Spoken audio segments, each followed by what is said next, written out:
Can you explain how this AI works? Well, AI is a tool that machines use for looking at images and coming up with comparing those images to images that have already been recorded in the machine for being able to identify abnormalities.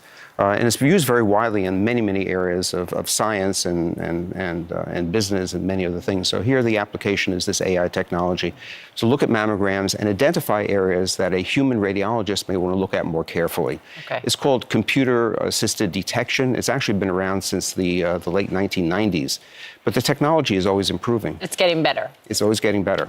I want your read on this image. Here are some side-by-side images of what MIT did. They used artificial intelligence to predict breast cancer. On the left side of your screen, you see an area in a woman's breast identified as high risk. 4 years later, doctor, that is cancer developed, right? And the point is, a doctor, human eyes might miss that? Well, there's lots of abnormalities that you see. They're not really abnormalities; they're changes that are not really cancer.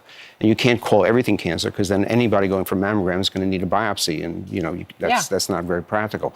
What this work at MIT and the Massachusetts General Hospital, and we're collaborating with them at Memorial Sloan Kettering, does is it identifies risk. It can tell a woman that you're at high risk for developing breast cancer before you develop a breast cancer. See, one of the things that humans can do that machines can't do is order special tests, things like contrast-enhanced mammograms and MRIs and other specialized tests that can be used. The other thing that humans can do that machines can't do is to look at previous mammograms and see if there's any changes.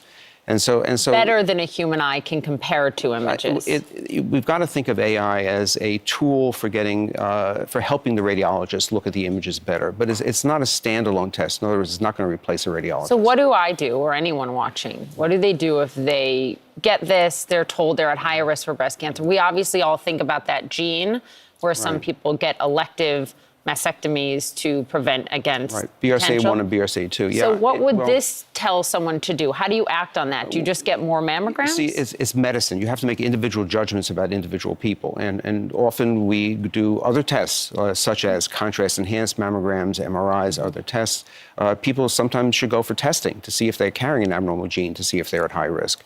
And all those things become a very important part of the consultation. So you can't give a blanket recommendation to everybody. Yep. It has to be individualized.